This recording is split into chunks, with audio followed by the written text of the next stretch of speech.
Hello, Ripplers. It's Paul, the Ripples guy, and I'm making a pep talk video inside because it's still too dark outside, and I wanted to say hello and share a couple things with you. It's early October. It's been staying dark later and later. There's just been more darkness later and later.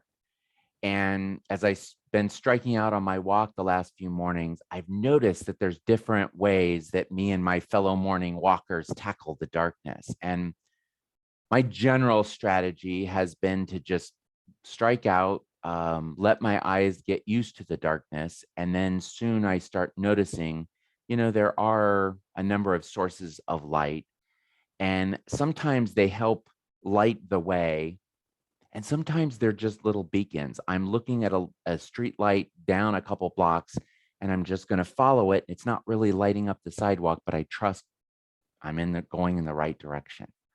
And I know that some of my neighbors grab flashlights and they sort of create light for themselves, and it helps them see right in front of them. It sometimes makes it actually harder to see on down the road, but it allows them to stay focused on what's right in front of them, which helps too. There's a lot of darkness right now in the world and maybe in your life. And my heart has been heavy because I've been in contact with a few people and learning about a few people who are really struggling lately. And I want to say to the weary soul in Nebraska who's in the hospital right now, having not sure that life is worth living, feeling like they have to choose between their gayness and their godness. And I want you to know that even though we've never met before, I feel some of the pain you're feeling. And I remember being in a hospital in the early days of October, in when I was a college student, a few weeks after I came out to myself, and I didn't think that life was worth living. And I'm so glad that I lived long enough to find out how many sources of light there really are available to me, and really how often I get to be a light for others because I lived. And I also want to say to the grieving soul in Wisconsin who I'm just getting to know via email, I'm so sorry for your loss, and I'm so sorry for all the dumb things that people have said to you over the past few months. And I'm sorry for all the I'm sorries that me and others are giving because we don't know what else to say.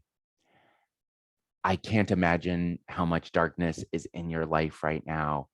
But I can tell you what it's been like to exchange emails with you, and how funny some of them have been, and how bright some of them have been, and how many times you and I have laughed. You even admit it, laughed out loud when we've said something goofy. And that says to me there are a few little pieces of light, and um, I hope they're enough to light your way a little bit until things feel a little brighter.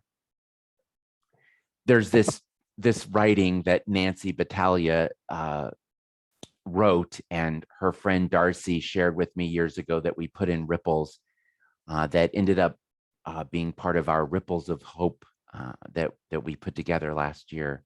And I just want to read it for the two of you, and for anyone who's struggling. Sometimes we are called upon to be keepers of hope.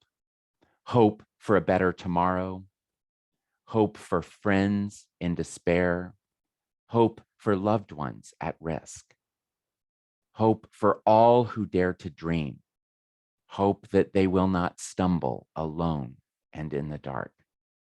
For all those with whom we connect, the best way we can nurture them is to listen with a heart that is open and to offer hope.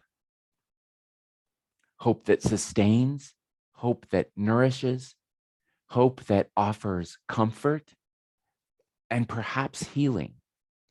So hold on to hope today. And if it is too hard for you to do, ask someone, anyone, to hold it for you. I'm holding hope for you, and I'm so grateful to the so many of you who are watching this video who have helped me hold on to hope in the last year and a half. We made it to today. Thank you.